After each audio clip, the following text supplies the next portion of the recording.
বয়স যেন তার কাছে কেবল একটি সংখ্যা। দীর্ঘ বিরতির পর আবারও রূপালী পর্দায় রাজকীয় প্রত্যাবর্তনের প্রস্তুতি নিচ্ছেন জনপ্রিয় চিত্রনায়িকা পূর্ণিমা। সম্প্রতি সামাজিক যোগাযোগ মাধ্যমে তার নতুন মেক ওভারের কিছু ছবি প্রকাশ পেতেই তা ভাইরাল হয়ে পড়েছে। এজলেস বিউটি খ্যাত এই নায়িকার গ্ল্যামার আর স্নিগ্ধতা দেখে নেটিজেনরা বলছেন, পূর্ণিমা তো পূর্ণিমাই, তাকে টেক্কা দেওয়ার মতো কেউ নেই। শোনা যাচ্ছে বড় কোনো প্রজেক্ট বা ওটিটি প্ল্যাটফর্মের জন্য নিজেকে একদম ভিন্নভাবে তৈরি করছেন তিনি। 2024-এর পর 2026-এর এই সময়ে দাঁড়িয়ে পূর্ণিমার এই নতুন রূপ কেবল লুক পরিবর্তনের গল্প নয়, বরং তার ক্যারিয়ারের এক নতুন অধ্যায়ের ইঙ্গিত। কেন এই খবরটি এখন ট্রেন্ডিং? তার ফিটনেস এবং গ্ল্যামার নিয়ে দর্শকদের কৌতূহল সবসময় তুঙ্গে।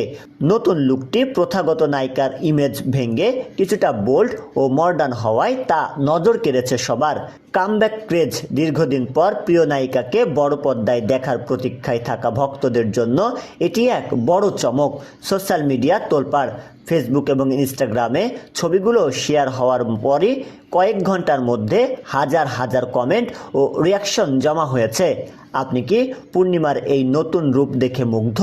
তার কামব্যাক সিনেমাটি কেমন হওয়া উচিত? কমেন্টে আপনার মতামত জানান। শাহরিয়ার হিমেল, ডেস্ক রিপোর্ট, নবরূপ টিভি।